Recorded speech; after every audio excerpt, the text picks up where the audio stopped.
Hi friends, Mahanadi சீரியலில் week of fans எதிர்பார்த்துட்டு இருந்த அந்த ஒரு ப்ரமோ வந்து ரிலீஸ் பண்ணிட்டாங்க. காவேரி வந்து உட்காந்து யோசிச்சுட்டு இருக்காங்க. யமுனா விஷயத்தில் நடந்த எல்லா விஷயத்தையும், அதாவது அவங்க சூசைட் அட்டம் பண்ணலேருந்து, அதுக்கப்புறம் வந்து விஜய் ப்ராமிஸ் பண்ணதுலேருந்து, கல்யாணத்துக்கு முன்னாடி நடந்த குழப்பத்துலேருந்து, அதுக்கப்புறம் யமுனா நிவின் கல்யாணத்துலேருந்து, அப்புறம் வீட்டில் சமாதானப்படுத்தின எல்லா விஷயம் வரைக்கும் நினச்சி பார்த்துட்டு எமோஷ்னலாக இருக்காங்க.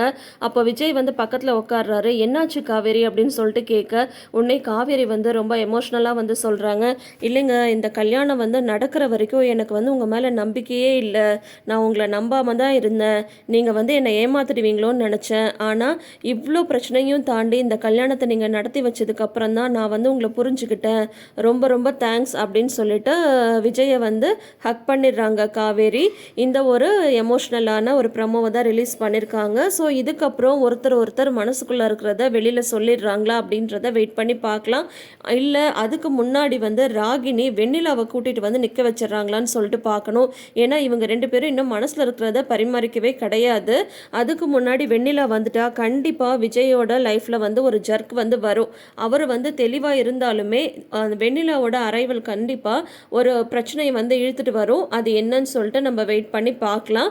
ஆக மொத்தம் இந்த மாதிரியான ஒரு எமோஷ்னலான ஒரு ப்ரமோவை தான் ரிலீஸ் பண்ணியிருக்காங்க.